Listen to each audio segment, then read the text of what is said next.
is the thing that's going to go back to medication is maybe we should be teaching what the symptoms of anxiety and depression are because it's becoming so common, so that people know what they're dealing with, because they're bombarding their doctors, wondering what they have, looking for that physical symptom, so that they can just fix it or take a pill or fix me, right? Yeah.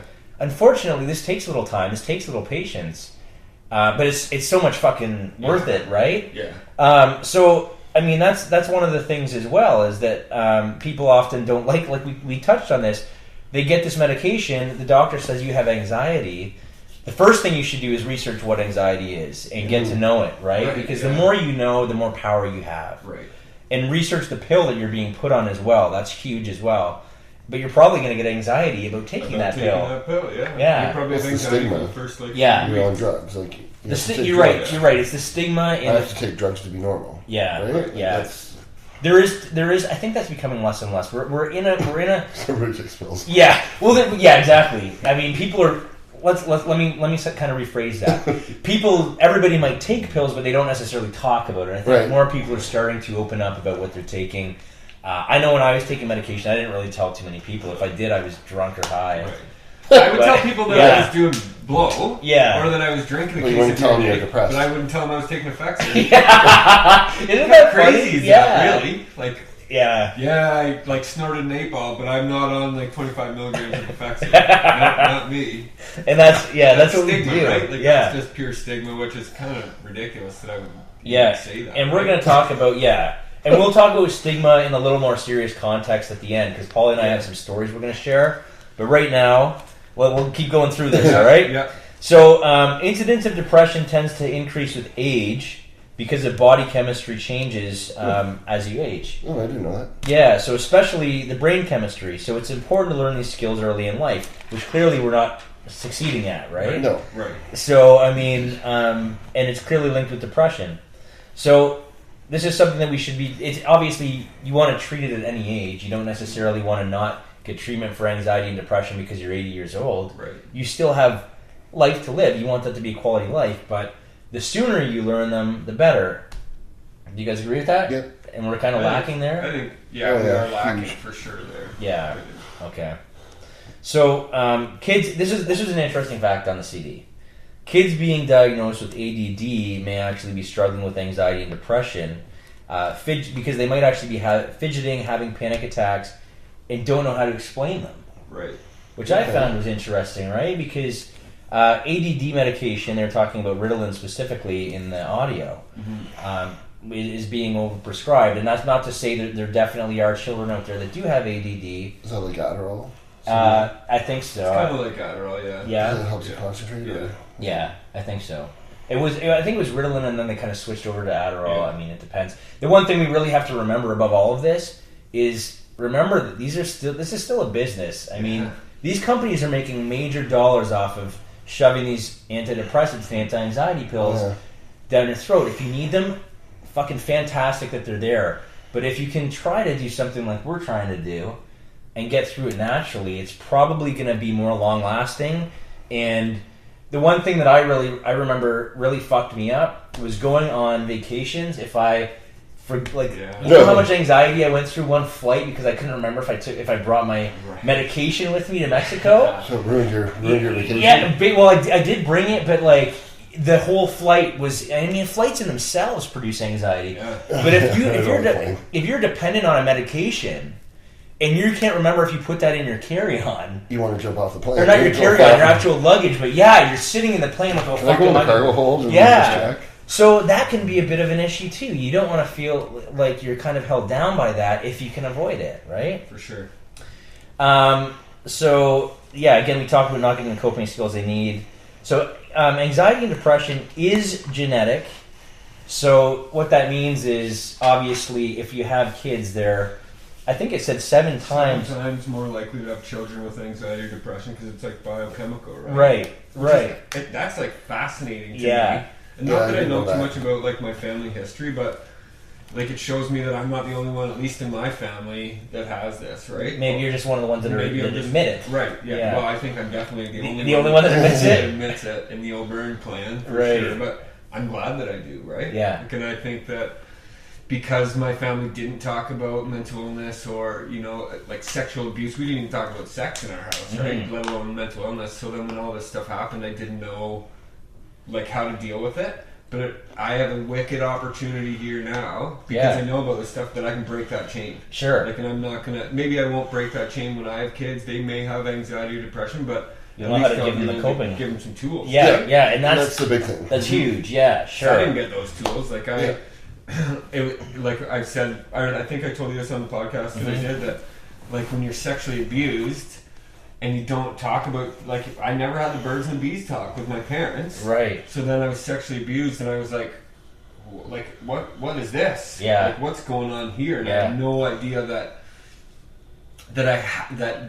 happened and that sex was part of that power. Right. Like, just because I had a confused kind of thought about what sex was. Sure.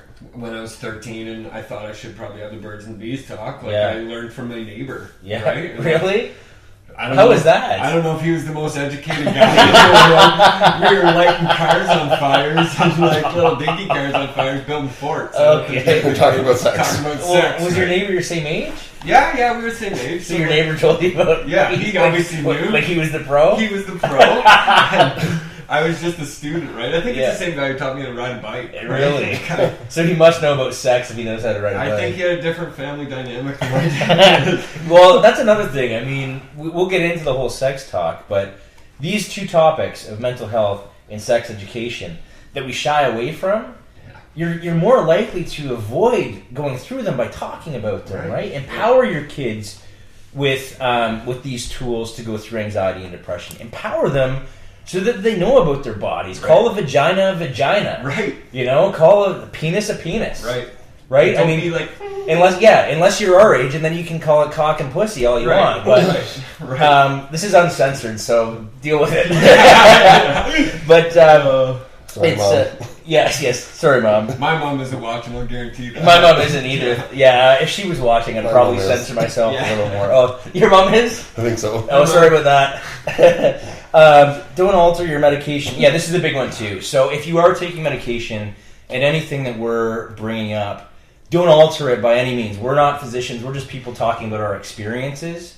So you obviously do need to go over these things with your doctor, but just remember, your physician is a busy guy, probably way too busy to really focus on you as one individual every time that you're there. So you need to research this stuff. You need to just research what you're putting in your body. Think about some of the things and be self-aware. And I think that's kind of the key points that we need to go through there, right? It took my family, one of my family members, like 3 years to finally get a diagnosis.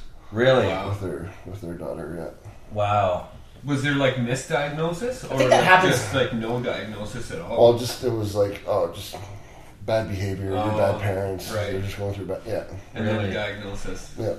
See, I think that... that's crazy. You guys are crazy, you know. Right. Yeah, no, I think that happens a lot, though. Yeah. I think that... But that was before... Okay, that was still before, like, mental illness and anxiety really started coming in the public eye. That it was a disease, right? Yeah. So... and I think that these days we are lucky enough that because anxiety and depression are becoming sort of more talked about and more apparent, it's being looked for more by physicians as well. Right. So that's a good thing. It's a good thing that they're not just sort of misdiagnosing. Maybe they're kind of looking for this stuff ahead of time. Do you think, though, the doctors, like you said before, like this is a moneymaker, right? Do you think the doctors, by prescribing this, are taking a little cut of that? I don't know. What do you think? I don't know. More so in the States, I think, than in Canada. Yeah, I don't think that happens in Canada. No. Because we push so much, or they do, they push it out, right? And it's a moneymaker for sure, but only 7% of healthcare budget goes to mental health. Yeah, but that's we ridiculous. Push all this, and they make millions of dollars off of Effexor and Prozac and stuff like that. Yet 7% only goes to mental illness or lack of funds. You have to remember, like, I think when doctors are going to school, like, they're not taught to figure out the problem. They're just taught to mask like what's going on, right? Yeah. So you're in pain, so here's some perks, right? Yeah. That doesn't happen as much. Yeah. Yeah. That's being controlled more. Yeah. I sometimes call it like the white jacket drug dealer and the jean jacket drug dealer, right? Yeah, like who do you want to go to better? Sometimes I used to think like I'm going to the jean jacket before I go to the white jacket. Right. Because they know more. Because they know more at least. Sometimes, yeah. I don't do that anymore. I'm like, we're not recommending that. I don't recommend that at all. No, not at all. I agree. I think that it's just the point we need to get across. I mean, we don't really know what's going on behind the scenes. Doctors are like anyone else. If they're a good doctor and a good person, they're going to take care of you. Yeah. There's shady people in that industry as well. I bet you there is. So, I mean, just make sure that you're well informed about medications before taking them, and putting anything like that in your body, right? Yeah. I mean, it is your responsibility. Yeah. I mean, Scott puts good things in his body nutrition-wise, right? Sometimes.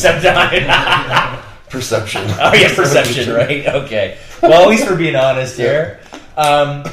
So much, this is the thing that's really key too, is that so much of anxiety and depression is actually caused by the way that we react to the outside world.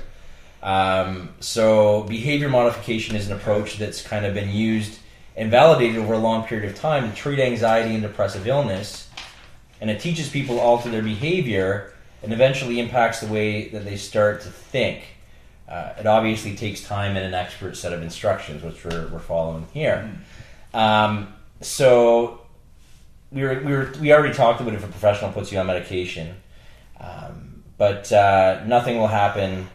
They'll be the same as they were, and we talked about that. And it becomes a revolving door, unfortunately. So what they mean is when they say it's a revolving door, when you're constantly dependent on a medication, there's certain medications where you'll get enough of them, but you're constantly going back to that doctor to get refills, right? It becomes a lifestyle. You betcha. So, and I remember going there and getting refills and having to go in and see them every time, even though you knew it was just for a refill. Right. I think that comes with like acceptance, though, right? Like once you accept that you live with a mental illness and you're not stigmatizing yourself, it makes it. For me personally, I think it makes it easier to go in and say, "Hey, like I need this to live, I need this to function, right?" But before you have that acceptance, it sucks, right? Yeah. Like it's stigmatizing to go into your doctor and say, "Hey, I'm back."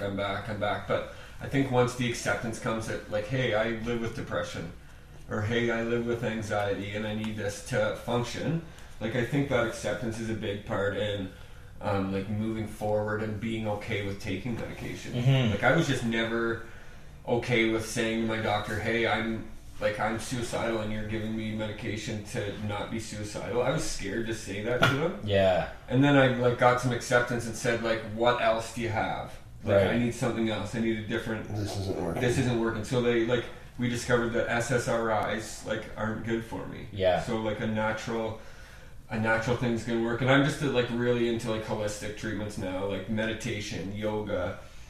Just like being in the moment, kind of I call it like going into the Zen zone, right? Yeah. And like that helps, right? Yeah. Because medication didn't work for me and I wasn't going to give up like there. I wasn't going to say, well, medication doesn't work, I'm fucked. Right. Like there's other, yeah, that's the thing. There's so many other there's always a choice and always an alternative. So if you're one of those people out there that's going from medication to medication to medication, just know that there is alternatives, and you're not like if it's not working, you're not totally out of options. Stay resilient. I like some people call it stubborn, and I call it resilience, right? Like I knew that suicide wasn't an option anymore. Like it didn't. I tried 3 times and it didn't work. Right. So I needed to like get busy, like they say on the Shawshank Redemption, right? Yeah. Like, get busy living or get busy dying. Yeah. And I needed to get busy living. Sure. So I needed to find other, and I found that holistic treatments really work for me. Good. Good.